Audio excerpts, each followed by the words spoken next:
Доброго ранку, доброго дня, доброго вечора. Good morning, good day, and or good evening to all those joining us from various locales around the world for this online presentation, Insider Voices, the Current War in Ukraine.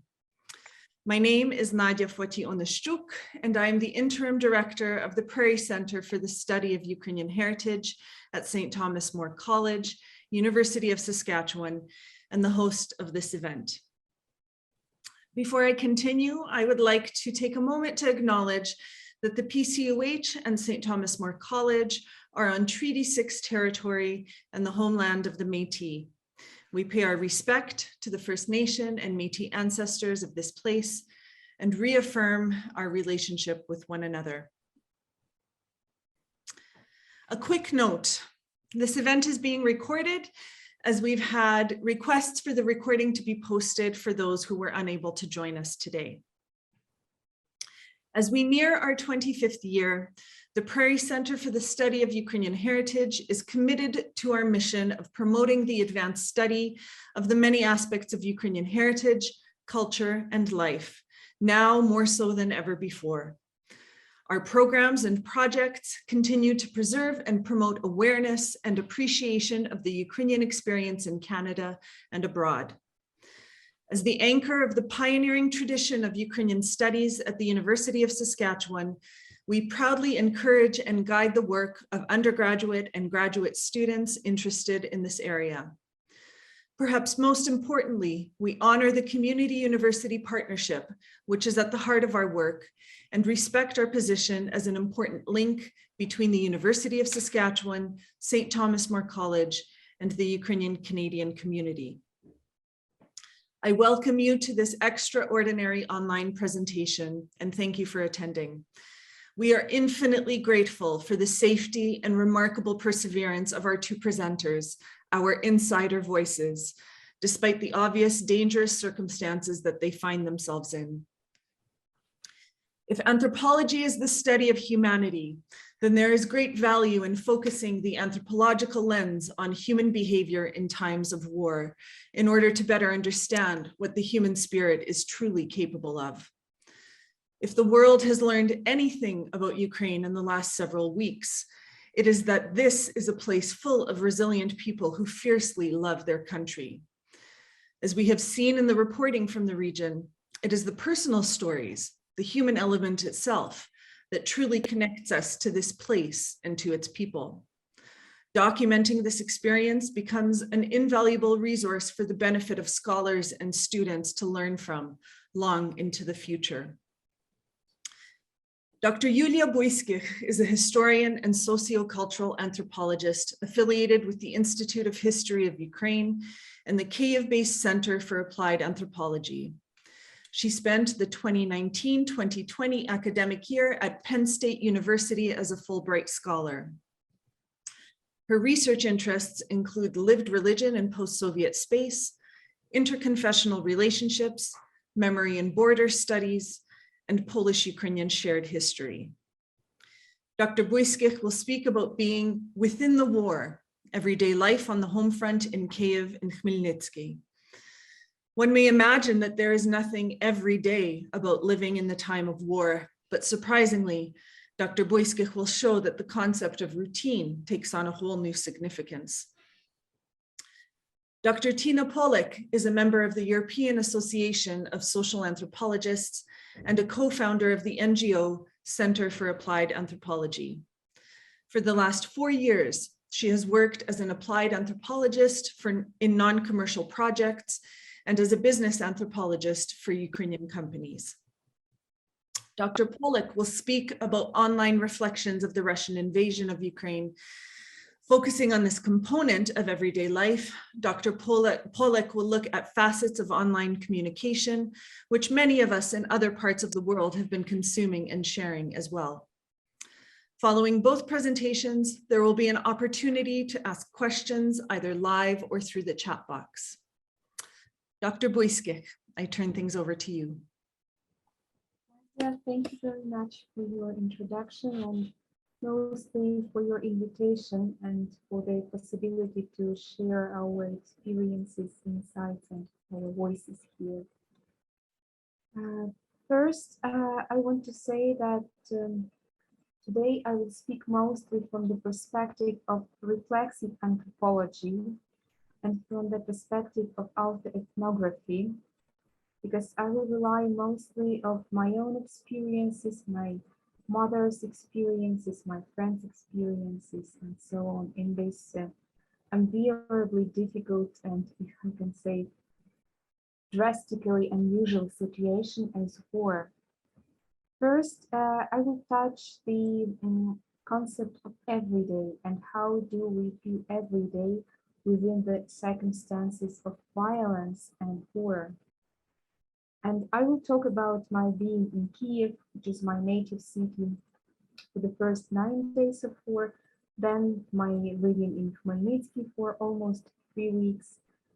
And then I will talk about home. What is home for all those internally displaced people I had a chance to talk to, and for refugees who crossed the Ukrainian-Polish border, because unfortunately, circumstances led me to become one of these refugees. I came to Poland several days ago. I'm in Poland now, speaking from Warsaw. And the idea of home and what is home for all of us who were forced to be displaced because of this war is very urgent, very painful, and very important. So I will share my screen with you now in order for you to follow my slides. Usually we speak about everyday routine and everyday life in normal circumstances, but of course, war is highly abnormal circumstances. And believe me, none of us, despite the news, despite the prognosis, despite some political assumptions, none of us has expected that this war will really be our reality. So what was the day before the war, 23rd of February? I bought the flowers. I was baking something. I was making my homely routine, reading, doing some work, having a walk near the river, all that. Well, I am afraid that these tulips are still standing on my kitchen table in Kiev, and they are waiting for me to come. Oh, but they are dry now, I think. I just took this picture and it happened to be the last picture before the war. By its very definition, the war is, as I said, abnormal and outrageously unusual state of being, condition of being. But surprisingly for myself, much of the work of war is ordinary. The everyday is ordinary. So from the very beginning, when it's all happened, I was asking myself how we all will cope, how the life will be, and how long it all will last. Because honestly, in the first few days, I thought it won't last long. I was hoping it will end soon, but I was wrong, as many of us. And on the first day of war, I just took some of my things, my documents, and went to my mother's place because I am living on the 16th floor of many-stored apartment building, and it was said that it's very dangerous to live on the high places on the upper floors. So I went to my mother's place, which is on the 5th floor in old building, the left bank of Dnieper River in Kiev. And we spent first 9 days of war together with her. And what we made some supplies of food and water and candles and some lights which work without electricity. That was perhaps our first and second everyday life routine.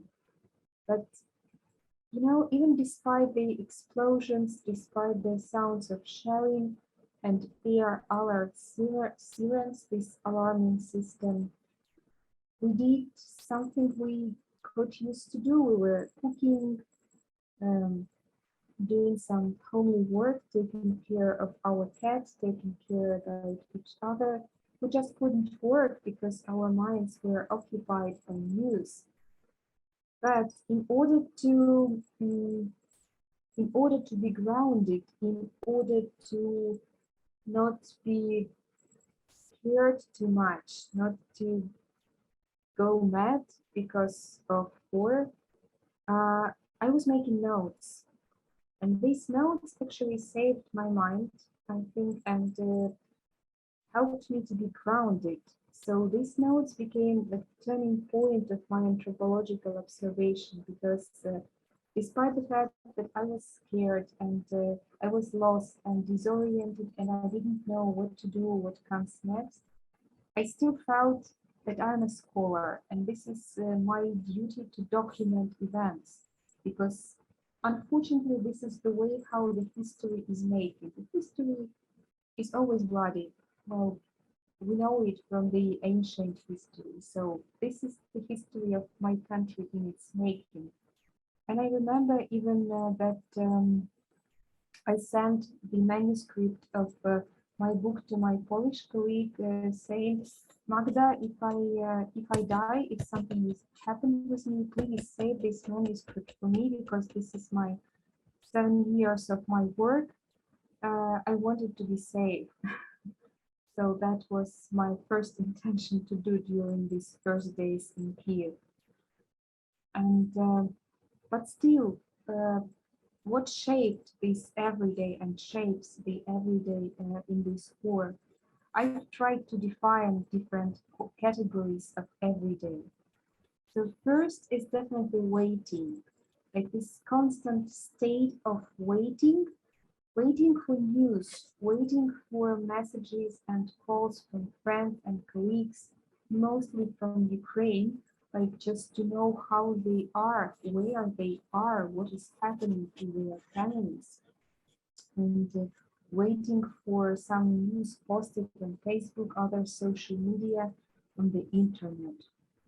The other mode is caring and staying connected.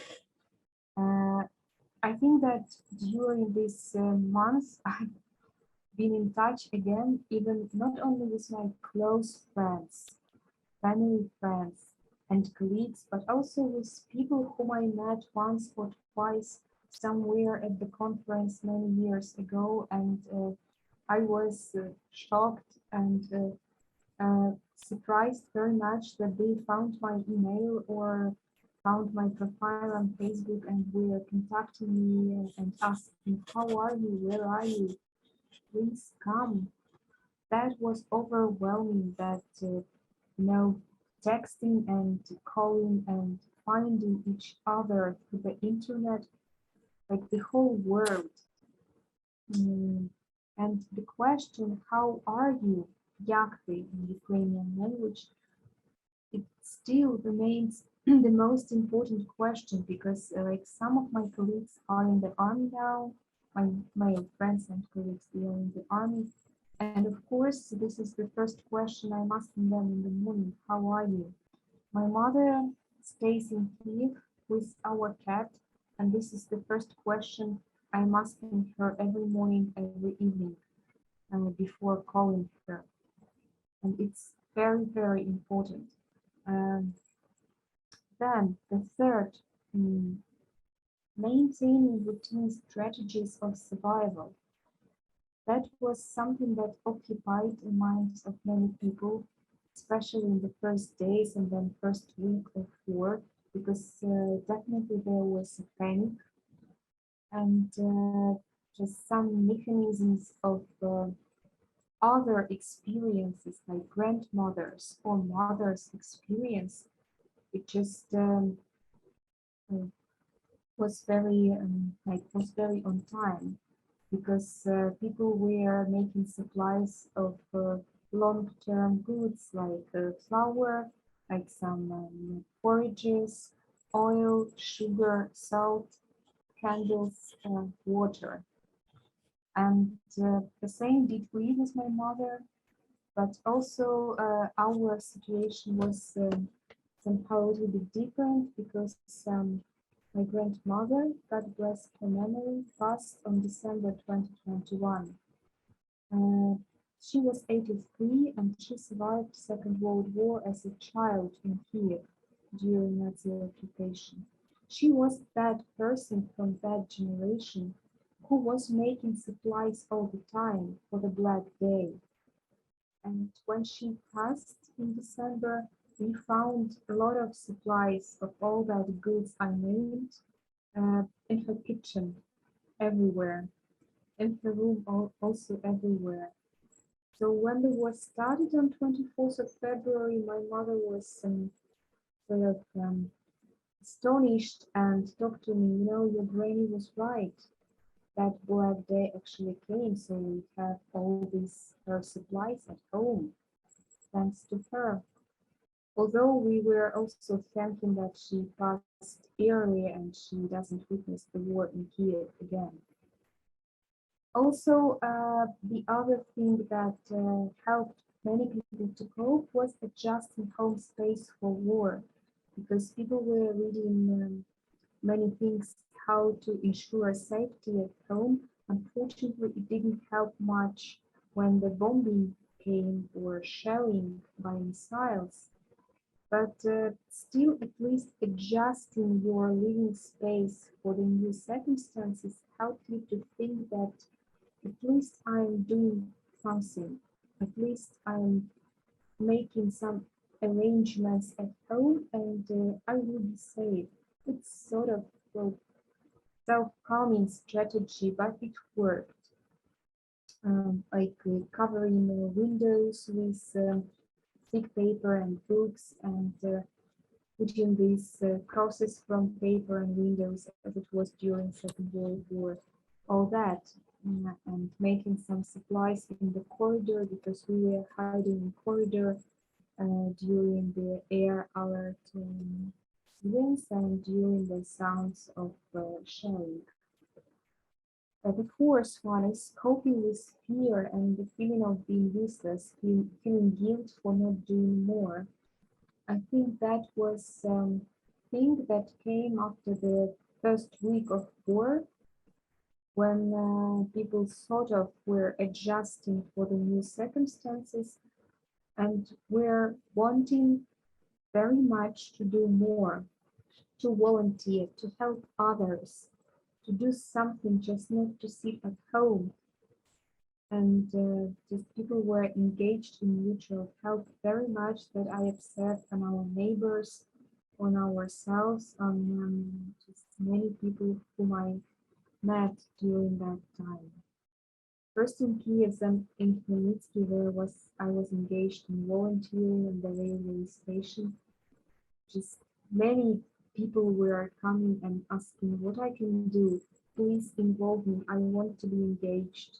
I want to do something. I can't sit at home anymore, because when you are sitting at home or in a bomb shelter anywhere and you just full of fear and some strange expectation what is waiting, what will come next, and you do nothing but ruins.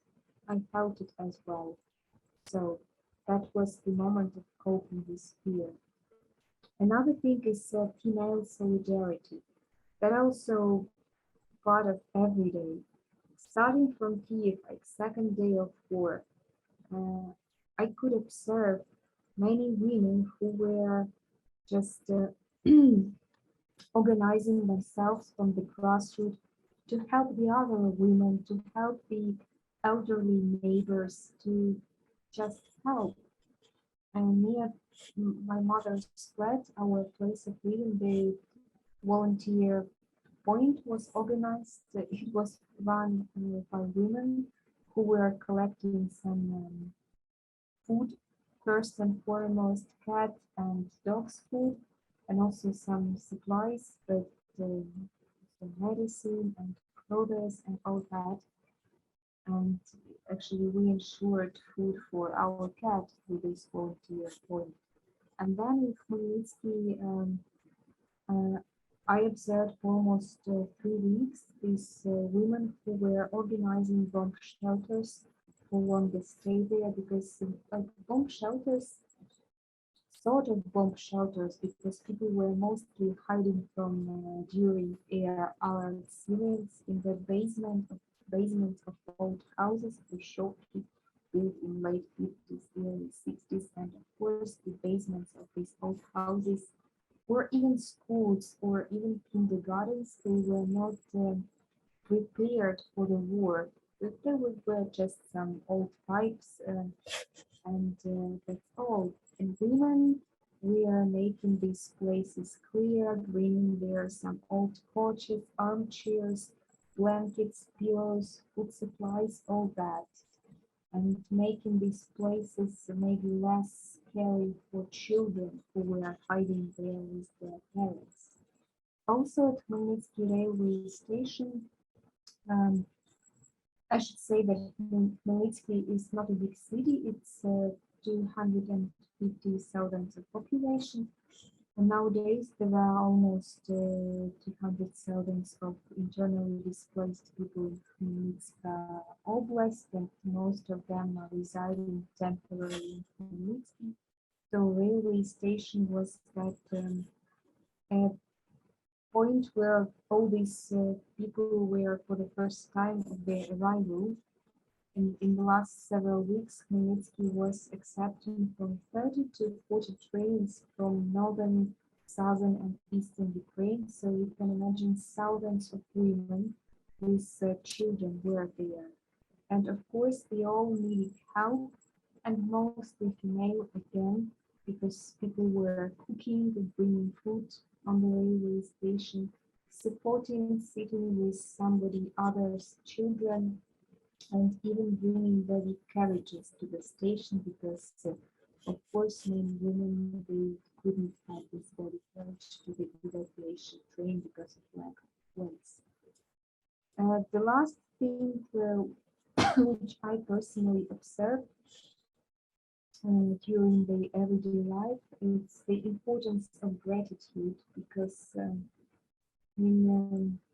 every day I'm getting up. I'm grateful that my mother is alive in Kiev. And while being in Kiev, I was thankful that I'm alive, my mother is alive, our house stays, like our friends' places, they are also okay, nothing damaged, and all that. And then when my female friends with their kids were evacuating from Irpin, the neighborhood of Kiev, or Bucha, or other scary places in Chernihiv, in Kharkiv, in Donetsk Oblast, I was so much thankful, and I realized that before the war, myself and maybe many of us were taking many things just for granted because life is precious itself, and it's worth gratitude just because we are alive. And that's all. And in fact, person doesn't need so much, only to be alive and to have these beloved people around. Everything else can be done, just to be alive and more healthy to cope with all that. Now I will show you some pictures to illustrate what I was talking about. That was actually the only night my mother and I spent in a shelter. It was an underground car parking not far from our place. My mother is holding our cat here who was scared to death, and she survived that night actually badly. She didn't want to go to any shelter or basement again, so we were adjusting our flat uh, for these new sounds and explosions. This is the way how our kitchen window looked like, with these paper sticks on it, and then we put more. And this is our room where we slept. We put there books, then pillows, then thick paper, and also blankets. And my mother even managed to work a little bit in that room. So that was that. Also, we put the couch where we slept together closer to the corridor because it was safer there, closer to the corridor. Of course, as far as this is martial law in Ukraine till the end of April, and there are some restricted hours where you shouldn't go out to the street. Like in Kiev, there were 7 p.m. In the evening to maybe 7 or 8 a.m. in the morning. And it was forbidden to turn on lights, turn on electricity. So we were sitting with candles and we got used to it. And here you can see the house in front of our house. This is also a long apartment building, 5 floors, and only several windows have actually electricity lights turned on. And that was actually our everyday here. And that was on 27th of February when panic was growing and all the shelves in the grocery with bread were empty and also with fruits and vegetables because people were making long-term supplies. And then after an especially loud night, my mother insisted me to go to Khmelnytsky, and it was a quest to get from left bank of Kiev to the right bank of Kiev and then to the railway station.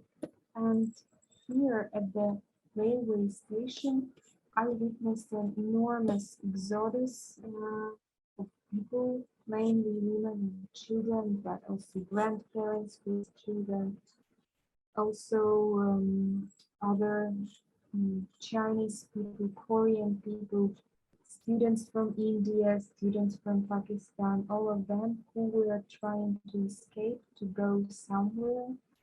And it was almost impossible to sit on train to Lviv because the queue was standing on the platform since the early morning, since night even.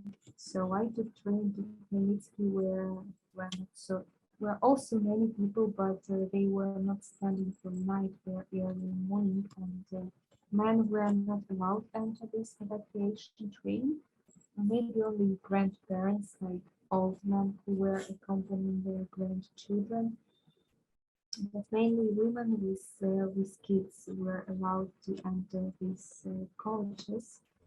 And it was very scary to live because actually we were living under the sounds of shelling, and Russian missiles just targeted the Sofiyska-Bolshevika district in Kiev. And we were passing by this area with this evacuation train and saw the fire in the landscape. That was train with sitting places which were occupied by pregnant women and breastfeeding women mainly. And all the others were standing, including me, so I was 8 hours and a half. But despite all the horror and despite the women were crying, children were crying, there were scared pets and all this cacophony of sounds, women were helping each other. There was this immense solidarity I witnessed really because some breastfeeding women, they just were exhausted and needed help, somebody to hold the baby, and they were giving these babies to the other women, just trusting that they will help.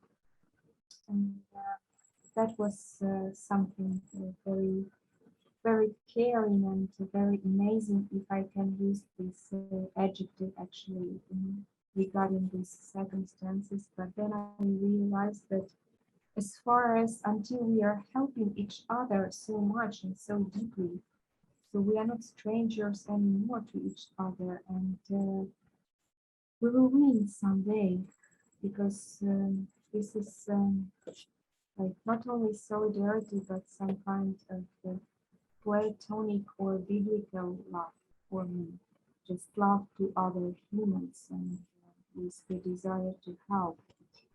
This is a picture from Khmelnytsky bomb shelter in the basement of the ordinary many apartment building.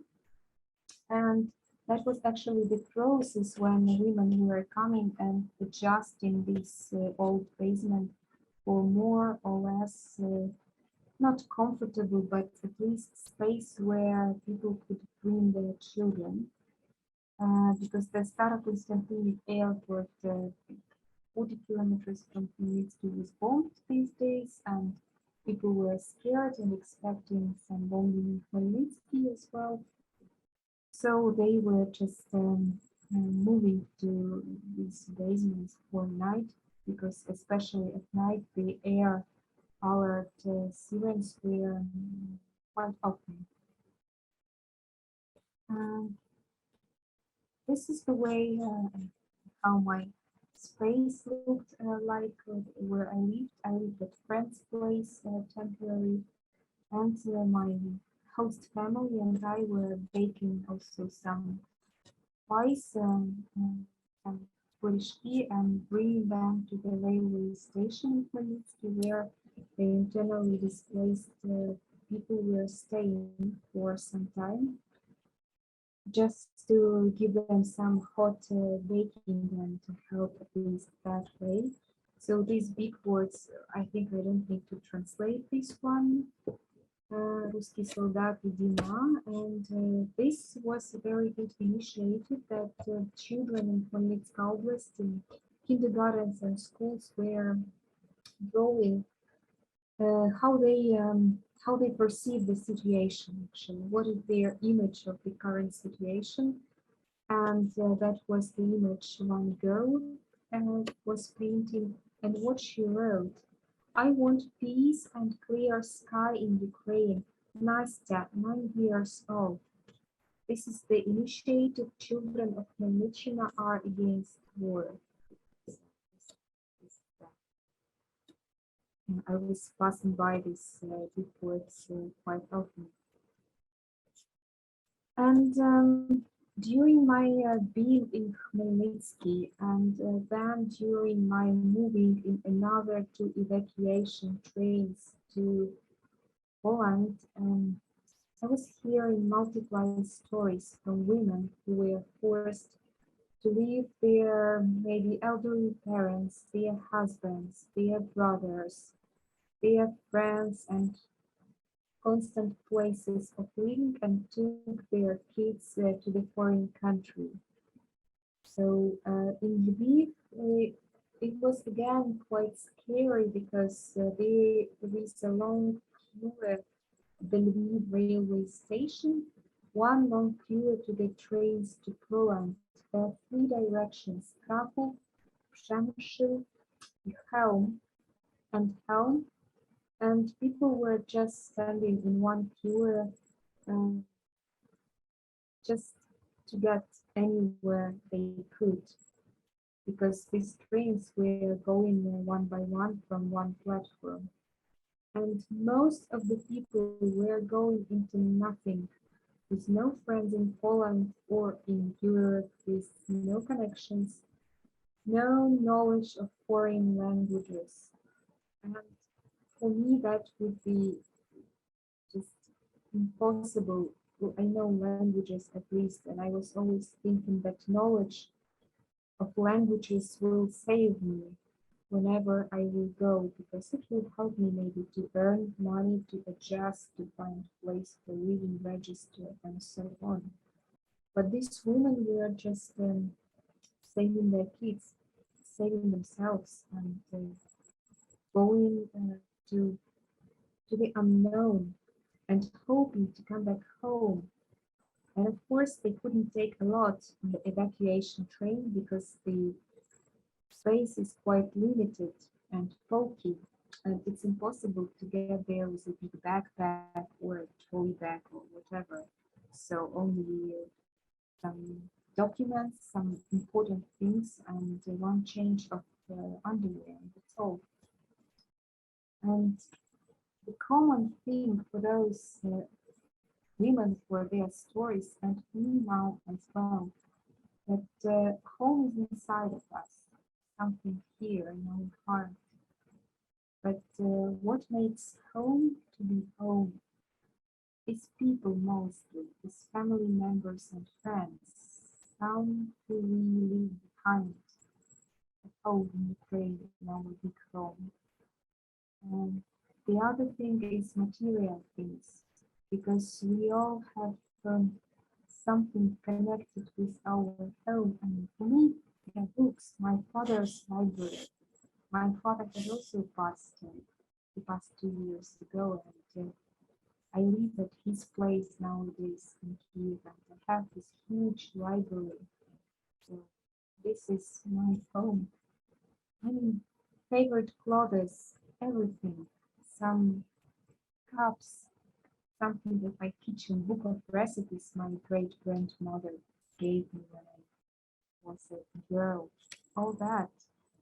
Memories are also part of our home because we are what we remember. Memories constitute us, our individual memories. They, as many memory study scholars wrote, are part of our collective memory. References to Hydrax, references to Jan and Aleida Assmann, and other scholars of memory. So we are what we are remember. Habits connected to definite spaces. Of course, we are also our habits, like our morning routine, our evening routine, what we usually read before sleep, what we usually do when we wake up, cup of coffee, shower, yoga, all that. And when we happen to be, when we are living at a friend's place, at colleague's place, when we are guests somewhere, our habits change because we can't elaborate our usual routine every day at new places which are not ours. Landscape where we belong to. I miss Dnieper River, for instance, and the whole landscape of Kiev with its hilly right bank and plain left bank. And all the long walks I had along the Dnieper River and Lukhanov Island, the big island just in the middle of the Dnieper River here. And many other women in those evacuation trains, they were missing their landscapes, even the industrial landscape of Mariupol, or the Soviet architecture of Kharkiv, or the churches of Chernihiv, or the plain steppes of the Kherson Oblast, the south of Ukraine. So we were taking all these pieces of us to the other places, our temporal places of living. And the last one, of course, food tastes and habits, because we also are what we eat, what we consume. And of course, during the road and some alien places, we are not always eat what we like, and especially during the war.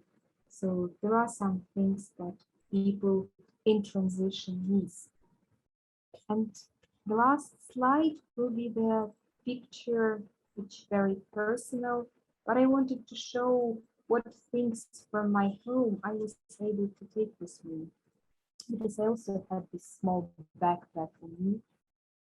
And that's all. So these are pictures of my family. My dad, here's he and here's he. My grandmother, she is our cat. My mother and my parents with little me. This is my father's porch, and I make it like alive every day because I wanted to work and remind me again about home. And it's always in Ukrainian time. And this is the wooden angel my grandmother once gave me, and a little stone from the river coast. And this is the hustka scarf of my grandmother. So this all sort of helps me to, in this uh, condition of being in transition, being not at home, and it helps me to feel that I am my home nowadays.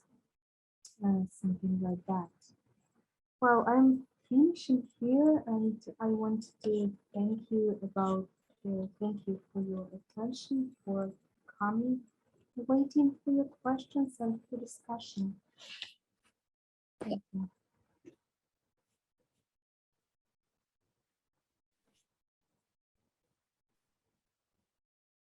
Tina? Okay, yes. Hello, everyone. Then I will start my presentation. Just a second.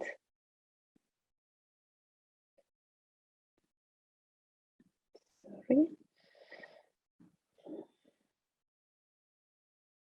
Here it is. So, Yulia was mostly talking about offline everyday experience of war, and I will be talking about online routine during this war. Actually, I will be talking about war-life balance, the phrase that is widely used in memes in Ukraine. So because this war we experience not only offline, but also offline, online. And this online experience usually is has a very psychological effect on us. And we're looking something that is absent offline, especially communication that we need in these days.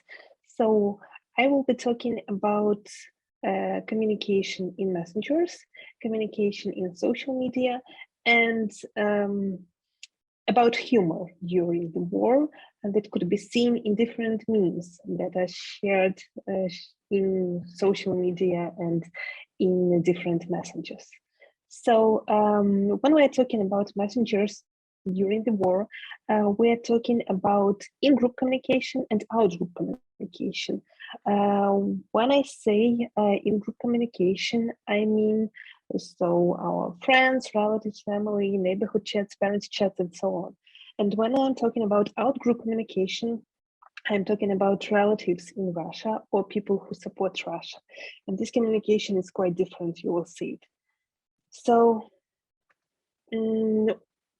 what do Ukrainians do while communicating with each other in messengers, in-group communication?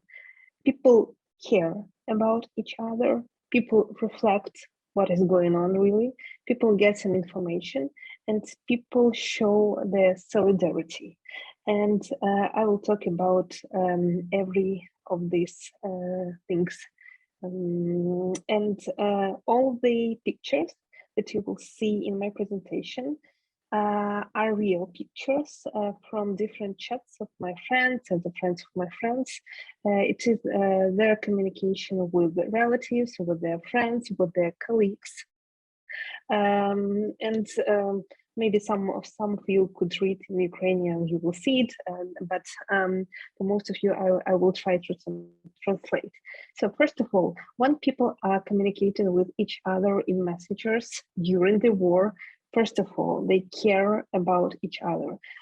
That is the thing Yulia was talking about. So how are you is the main question. And especially during the first weeks of war, just people were writing everyone they know from different cities where the war began. So I know someone from Chernihiv, and I'm asking, how are you? Even if it is just my colleague from one project, not my close friend, but still I have to ask her. Or another people I know from Kharkiv, from Irpin, and so on. So you just have to know how are you. And besides this type of communication, of course, people are writing to their beloved ones, to their families. The first chat is like that. It is called Moyi, mine. So it is a family chat. And it is not very emotional. People are just asking, how are you? I'm okay, I'm okay, I'm okay. Oh, okay. So, but every day, several times a day, people were doing it and are still doing it. The second picture is of my friend and her sister who lived in Kharkiv. Now she's in Vinnytsia. And while she was in Kharkiv, she was sending pictures and she was describing the situation she witnessed by herself. So she was writing that there is a shelling, there is a bombing, but we are alive. We are going to a bomb shelter. So this is what can I see? I can see in my yard.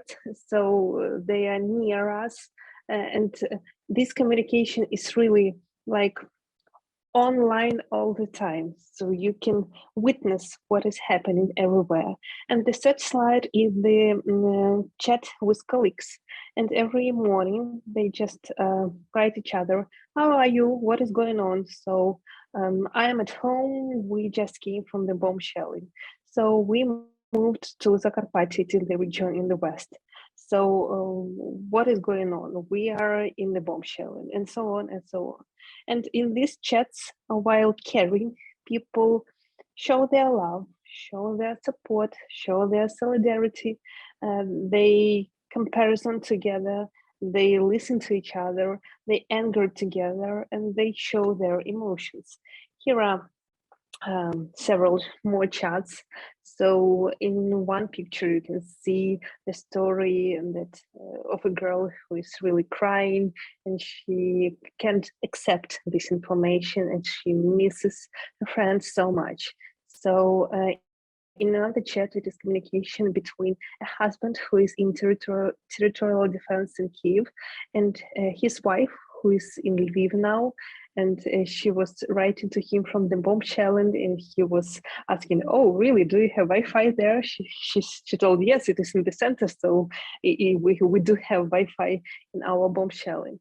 So people try to joke, people laugh, people cry, people share everything in these chats, because it is not always very appropriate to call someone. Yes, you never know what is going on, but you could try it, you could ask your, how are you? And the second thing people do in this in-group communication is reflection. So they try to understand how do they feel and how do other people feel.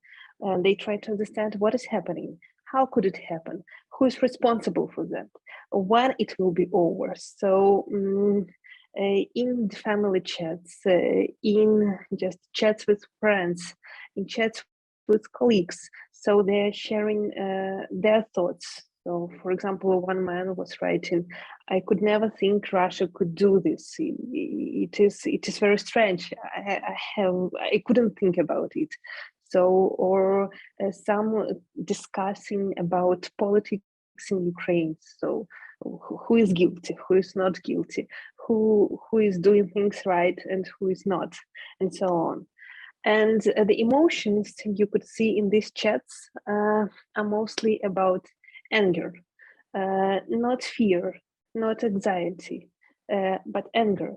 And this is the result of the quantitative research that took place in Ukraine on 28th of February and 8th of March. And this research is this slide is about emotions. And you could see that the main emotion is anger. And you will see this emotion in all the communication I will be showing to you today, and in all the memes I will be showing to you today. Actually, this is about absence of fear in the memes that are shared in Ukraine. The third thing people are doing in group communication, they are looking for information. They share information from news, not only global news, not only Ukrainian news, but also different groups with local news, because the war nowadays is about fast information, and people are looking for this information. Social media is too slow for that, and TV is not always, people do not always have opportunity to watch a TV, and messengers and different, for example, Telegram channels. So these are the places where you can find fast information about the war, fast information about the war in your city, in your district, even in your street, when you're reading, for example, some neighborhood chats.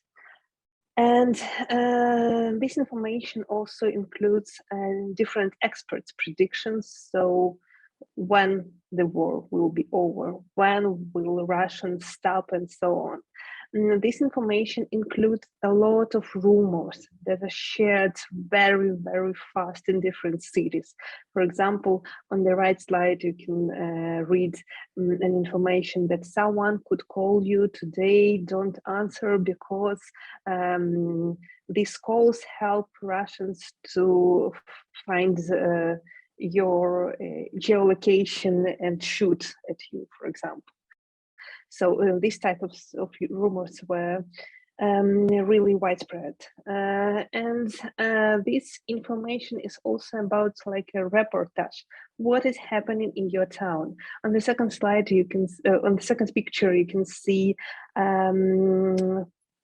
photos from Kharkiv. Again, it is a sister of my friend, and she was just showing what is going on before it was showed in news. And during the first weeks of war, people also shared information about alarms about air raid sirens. So now we have special apps for that, and it is we have new sirens in different cities and villages, but at first not everywhere they were heard. So people just were writing to their family chats, for example, oh, there is air raid sirens, just be careful, hide. Oh, okay, I heard, or I didn't hear it, thank you. So the sirens are over. So okay, so we are going back to our apartments and so on. And the fourth thing people are doing in their in-group communication is solidarity. So you can see it not only in communication with beloved people, but also with neighbors, with family chats, and so on. So these are screens from my neighborhood chat. Here you can see three types of information. On the first picture, there is information even before the war, just was 3 days maybe or 4 days before the war. And my neighbors, they were preparing a bomb shelter. So it is a communication about where were the keys, so where the bomb shelter, how many people could hide there, and so on. And the second picture, it tells about the risk of prowlers. So be careful because the prowlers are already in Kiev, just so, and there are a lot of rumors about that. And the third picture, the most interesting one, because here is the real situation. So there was an air raid sirens and people were hiding in the bomb shelter. And one woman came and she asked her to let her in, asked them to let her in. But no one knew this woman. And my neighbors were discussing, do they have to let her in or no? Or where does she live? What do we have to ask her? Do we need to ask her to show her ID and so on? So this is an example of this communication. And another type of solidarity, of course, communication with relatives and friends from the West, or relatives and friends who live abroad, not only in the West. You could see also real communication with people from different countries who were writing to me and to my friends with their support, with their help, and so on. So, and in Russia, there are also such type of people who try to show their solidarity.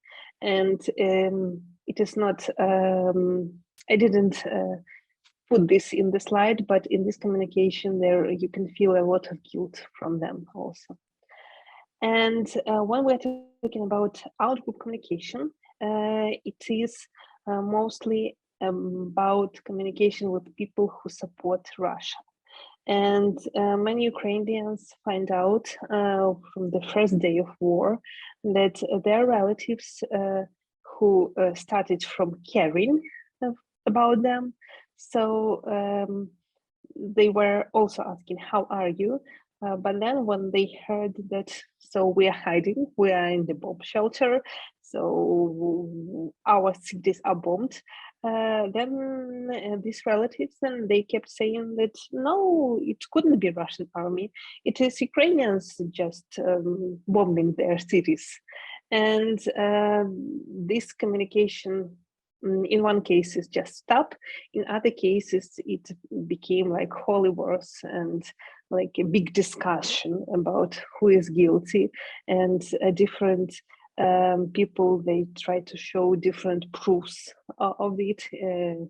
So, for example, Ukrainians are sending pictures from their city to their relatives in Russia, trying to show what is going on. And relatives in Russia, they were sending links to their news, for example. And here you can see the types of this communication. So that starts from caring, and then moved to getting information, and then some reflection, because some of them do believe in what their relatives in Ukraine show, and some of them do not. And the second type of communication is communication in social media.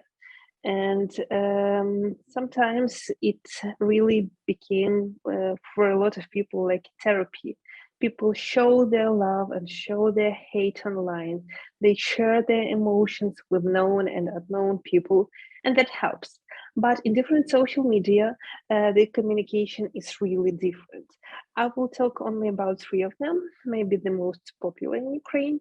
So the Twitter is not so popular here. First is Instagram. And the main thing you have to know about Instagram during the war, that it became totally political and everyday life disappeared from Ukrainian Instagram. You can see no food here, no beautiful dresses, no beautiful places, no traveling, nothing. You can see just reports of the news, some pictures from the cities people are living in, bomb cities, or some information about volunteering, for example. So I'm going from Kyiv to, I don't know, to Lviv. I have two places in my car who need help. Or so armed forces of Ukraine need food. So you can bring this type of food here in this city, and in this city. And sometimes there is information addressed to people from the West. For example, Close the Sky, it was, there was a period where there was a lot of such information in personal accounts of different people in Ukraine. Second social media is Facebook, and actually the war in Facebook started even before the offline war started, because Facebook was always about a lot of discussions, and it was always political. And now it is just the same place. But it is important to understand that not only reports and news are in Facebook, people are also sharing their personal life stories, not always without pictures, usually with pictures, usually without them. But people are trying to describe what they witnessed, the stories they heard from other people. For example, someone met someone here in Western Ukraine who came from Mariupol, and people are sharing these stories. And Ukrainian Facebook is just full of these very emotional and very personal stories about the war. And the third social media where people just spend their everyday online life is TikTok. And TikTok is very different. It is ironical. It shows everyday life. And it is very important, like, to understand the insider's perspective while you will be watching these videos in TikTok, because sometimes they could be seen as inappropriate, but they are inappropriate from the outside perspective, but not from the inside. People are joking about air raid sirens, about dead Russians. about armed forces of Ukraine, mostly this is type of heroical videos and so on. TikTok create new crashes. I will be talking about these crashes while I will be talking about memes. It is President Zelensky, it is the head of Mykolaiivska district, Vitaly Kim, and so on. So, and TikTok is really gets other information and very insiders information about the war. So here are examples from my personal accounts in Instagram, in Facebook, and TikTok.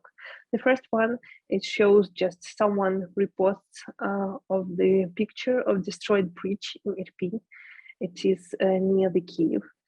So the second showed just information about the bus for mom and kids that will go from Lviv to Germany.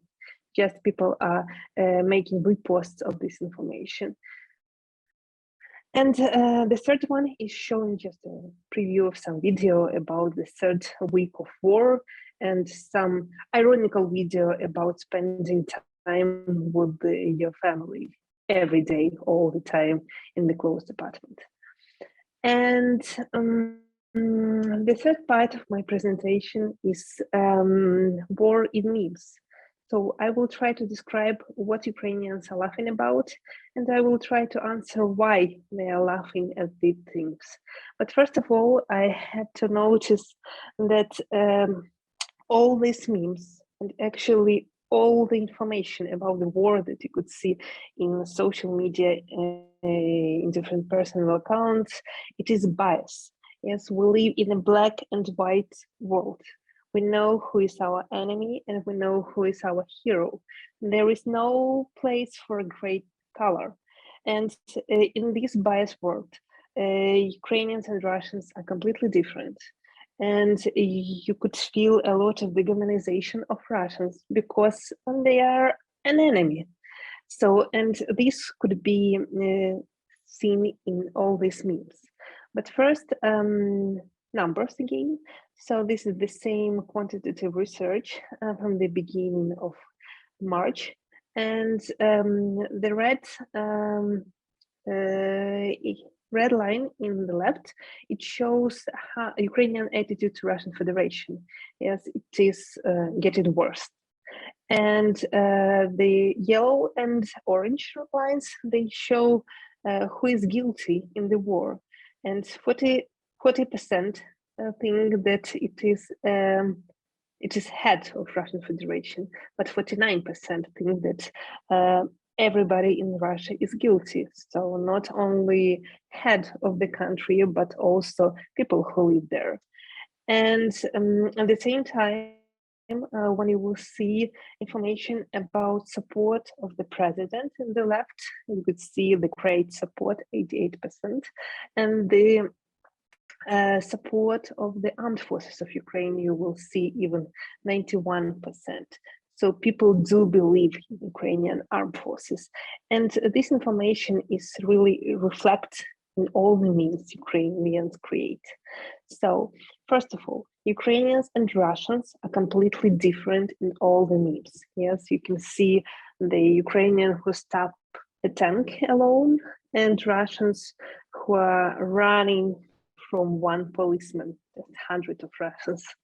You could see that Russians are staying in the line to McDonald's before it was closed, and Ukrainians are staying in the line to join the territorial defense.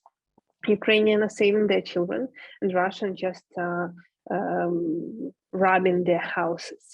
So Ukrainians are staying for their freedom, and Russians are staying for sugar. It is about sanctions again. And there are a lot of content about Russians being enemies. That's why Ukrainians laugh at Russian symbols. You can see a bear, letter Z, so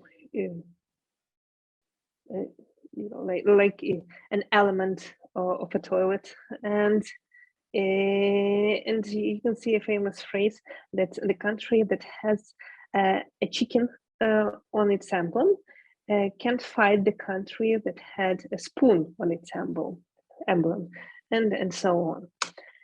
And dehumanization of Russian army is a very important topic in Ukrainians memes. These memes are not polite. These memes are not tolerant, and they couldn't be tolerant.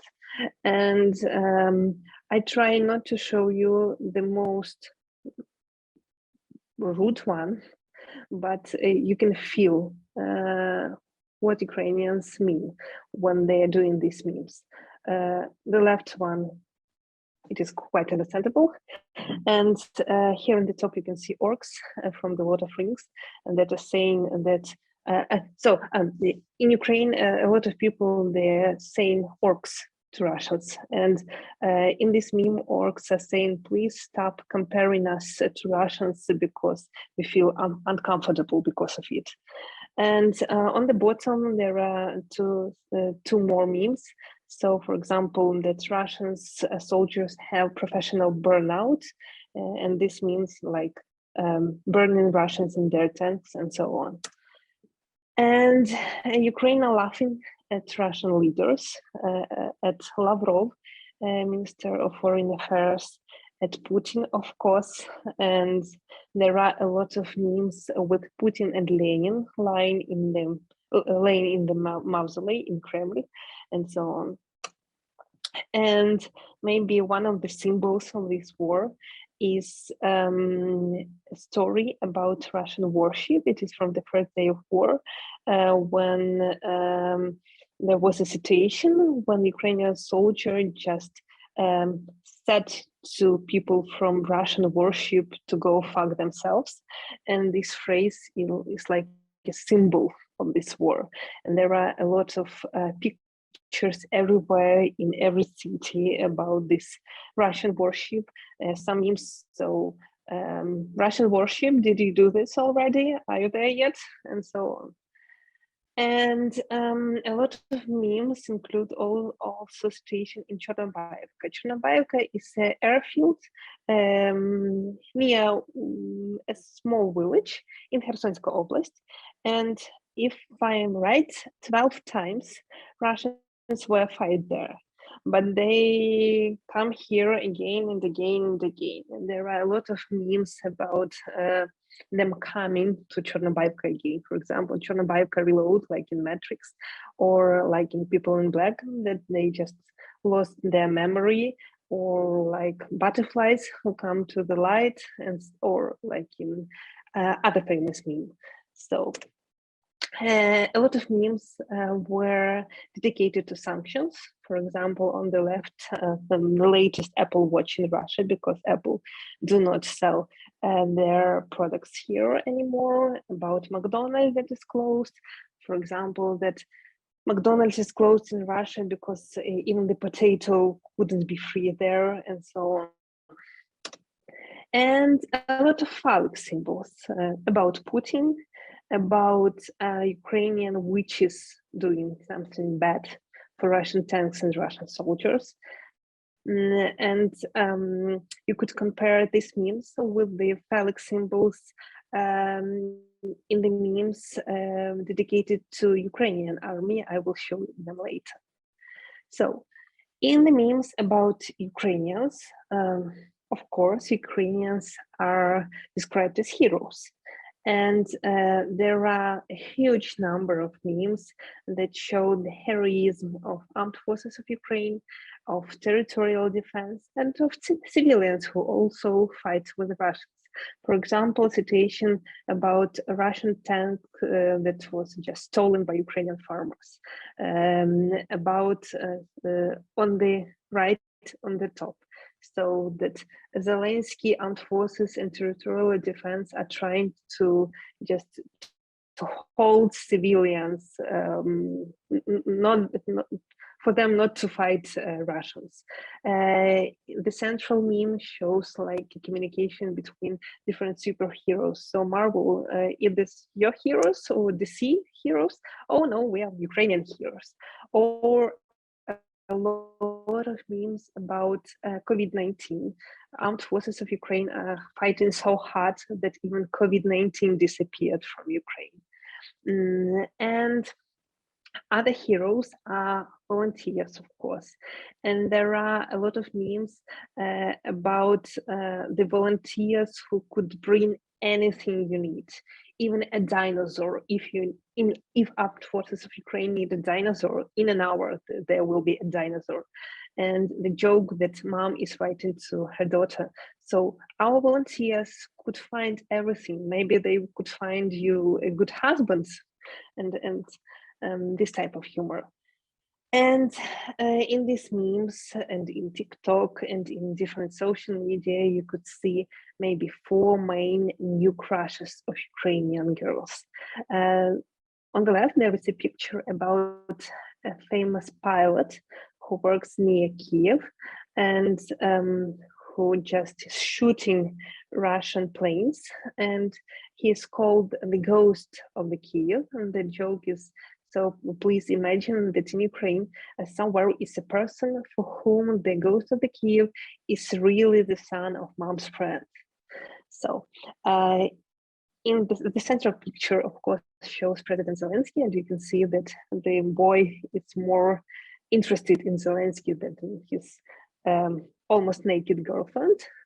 And on the right, there is a head of Mykolaiivsk district, Vitaly Kim, and the joke is, it is written Kim of a healthy person, and on the bottom, Kim of a smoker. And on the top, there is Arestovich. He's advisor of the president and works in the office of president, and he's famous for being always very, very calm. Just every day he tells something in the TV and gives a lot of interview, and he's always incredibly calm, and he's always also one of the main crushes. And the phallic symbols about Ukrainians are different from those that I described about Russians. So the last one you can read by yourself. In the center, it is a meme about Chernobyevka again. So it was when Russians were fighting there for 7th time. And here it is written that Ukrainian armed forces of Ukraine could even 7 times in a row. Please, girls, remember it. And the meme in the right is about Ukrainian letter Y. And on the top, it is written that in a calm situation, Y is like this. And in a war situation, you could understand the meme. And what about West? It is other type of memes. There were some memes about Glow the Sky and so on, and a lot of memes about armed forces of Ukraine and NATO, or that NATO could just start the procedure to enter Ukraine, not Ukraine to enter NATO. And for absence of help from NATO and so on. And I want to finish my presentation with this meme, because we really, in our everyday communication, online and offline, we're not talking about the ending of the war. We are talking about our victory. So in Ukraine, we don't say when the war ends, we say when we win. And I think it's beautiful. Thank you for your attention. Thank you so much, Yulia and Tina, for sharing some of your fascinating research and reflections with us. At this point, we invite any questions from our audience, either in the chat box, or if you would prefer to ask through video, perhaps maybe just raise your Zoom hand and we can call on you so that everyone can take orderly turns. Maybe while people are gathering their thoughts, I could ask an important question. What are the ways, Yulia and Tina, in which the scholarly community around the world can help most effectively during this time? Yes, thank you very much for your question. It's very relevant actually because we all are thinking about it. Because almost from the very start of the war, there have been many programs for Ukrainian scholars, at least for those who have to leave Ukraine and all that. But still, many scholars are in Ukraine and they can't leave for many reasons, or they moved to the Western Ukraine, but they are still in the country. I think that it's very important to be heard and share research, because when we share research and talk, we feel like that we exist. Yes, that world knows about us and our research, and it's not only about our reflections about war or insiders' opinion, because we would never choose studying a war. It just came to our home. But I think it's very important to share our constant research, what we have been working on for years, and our topics and our insights and elaborations for that, creation some friendly space for that type of cooperation. Maybe some scholarships that non-resident scholarships for those who can't move. That also would be great. Also, some kind of remote work, because not every institution, any state institution, can pay their scholars for work. So any remote projects, any cooperation, any translations will work, of course. So something like that. I could only add about remote work. It is a really good option for those Ukrainian scholars who stayed in Ukraine, and even for those who lived Ukraine and didn't find an option to work abroad. And coronavirus maybe taught us a lot about remote work and about cooperation, academic cooperation also.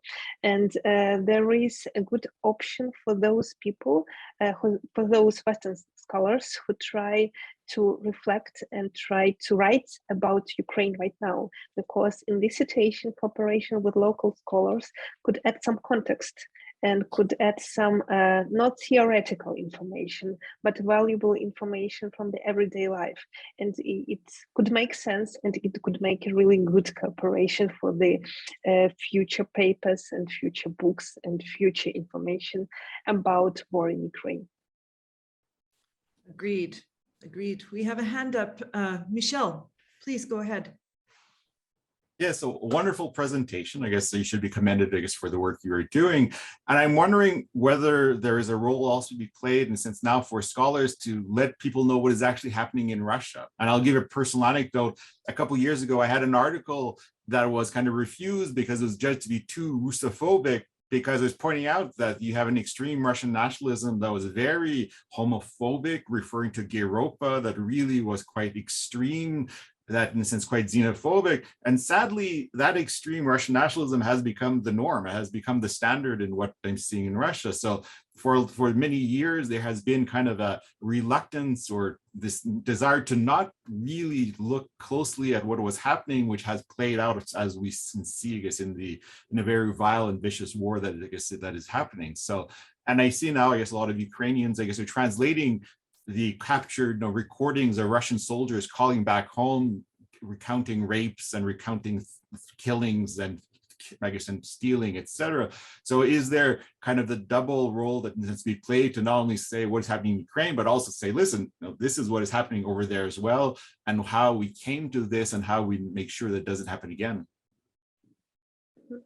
Yeah, Julia. Good question.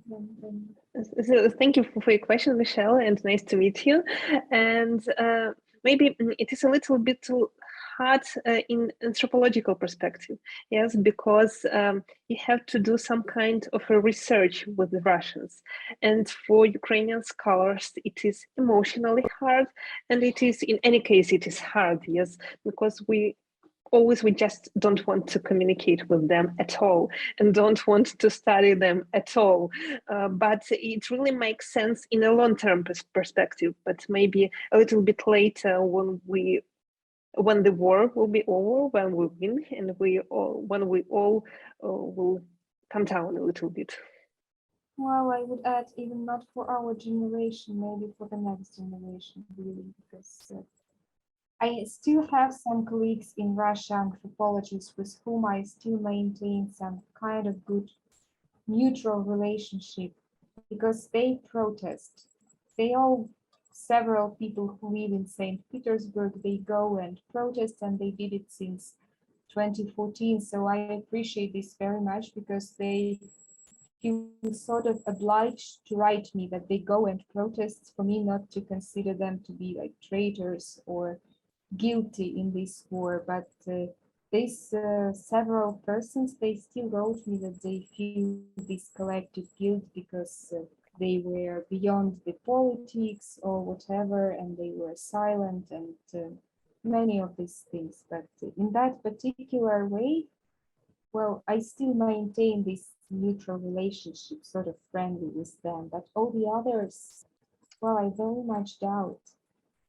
I remember, I remember very well 2014 when Russian scholars, anthropologists and folklorists, they started to research Maidan, like online narration of Maidan, these memes that Tina was talking today about, online communication during Maidan. And then they started to research Russian Spring in Donetsk and Luhansk. And for me, it was something, how can you do this? Like, how can you research these terrorists who just took the power in Donetsk and Luhansk, who made many people suffer and who did atrocities like in Ilovaisk or Debaltseve and other places. But they were with this position that science or research is beyond the politics, that we research every side. And I don't understand it, even being an anthropologist and elaborating certain empathy.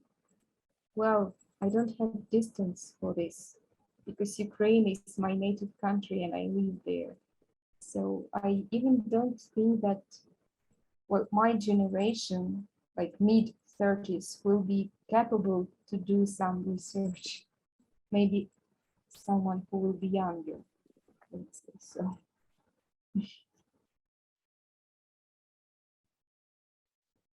Thank you, Michelle. Any other questions?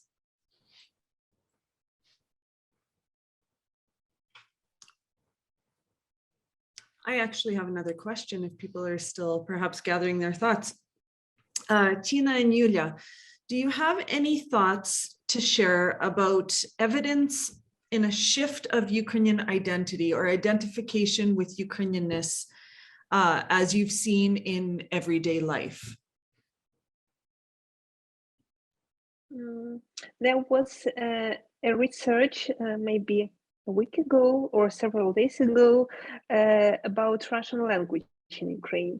And this research showed that a lot of people are just switching their language to Ukrainian, even those who were speaking Russian in their everyday life.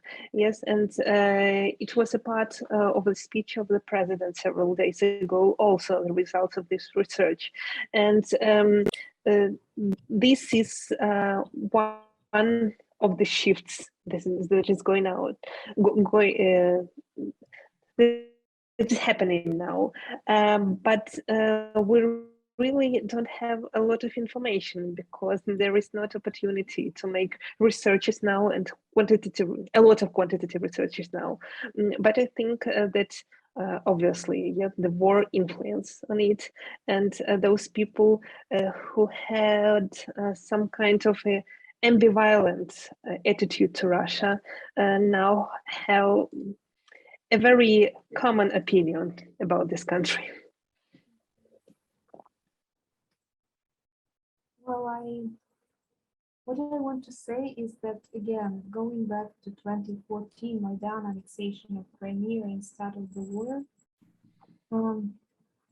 there were many Russian-speaking people who were for Ukraine, very Ukrainian-oriented, like in Donetsk and Luhansk as well, and even in Crimea, because I personally know like a number of people who left Donetsk, Luhansk, and Crimea and moved to Kiev or Western Ukraine, not only to save their lives, but because of their, belonging to Ukrainian state and Ukrainianness. And I think in the case of Ukraine, yeah, it's very sensitive issue and very sensitive question, but being Ukrainian doesn't mean to be only Ukrainian speaking, because we have Crimean Tatars who also proved their allegiance to Ukrainian state. They are belonging to Ukrainian state. And we have Greeks in Mariupol and surrounding villages whose homes were also bombed by Russians. Greek village Sartany near Mariupol was destroyed by Russian bombing, and there were Greeks again belonging to Ukrainian state. So Ukrainian identity is something bigger than only being Ukrainian speaking. Because I think that the majority of all these 40 and something millions of Ukrainian people, they know Ukrainian on some basic level or intermediate level, and they communicate when they need to communicate, of course. But I am convinced that belonging to Ukrainian state, it's belonging to something bigger that many Ukrainians all over the world have, in Canada and USA as well. This is culture, this is musical culture, this is poetry, this is our history that we all share. History even of Ukrainians who were part of Austro-Hungarian Empire, part of Russian Empire, but we all have something in common. And this is that actually unites us nowadays. Again, it was terrific when people, Russian-speaking, Ukrainian-speaking, Crimean Tatars, all of them, they started to cite Taras Shevchenko on his birthday, 9th of March, on Facebook, and writing that, yes, he was right, actually. So that is my opinion. Thank you. Any other questions for our presenters? Comments in the chat box, thanking for a great presentation. Perhaps I will wrap things up then. Thank you to our remarkable, courageous presenters for sharing some of their fieldwork with us. The fact that anyone can, in the midst of a war, have a reflective capacity for research of this kind is in itself astounding. Yuliu, Tino, we are so honored that you shared this time and your thoughts with us. Know that our hearts and minds are with everyone in Ukraine, and we pray that this will all end soon. Please stay safe, and we wish you continued resilience in this important work. Thank you also to everyone who tuned in today. And please, if you're in a position to do so, support humanitarian efforts in Ukraine through reputable organizations such as the Canada-Ukraine Foundation, and keep using your voice to create awareness and to keep this genocidal war a topic of concern in the Western world. For all news and events regarding our center, please see our website, pcuh.stmcollege.ca, or look for us on Facebook. Be well, everyone. Our very best wishes and gratitude to Yulia and Tina. Glory to Ukraine. Slava Ukraini. Героям слава. Thank you. We are very grateful for having us here and for the possibility to talk, actually. Thank you. Thank you. And thank you for arranging this event, and thank you all for coming to it, and thank you for all the support we feel here from you and from different scholars from the whole world. Thank you a lot for that. It's our pleasure.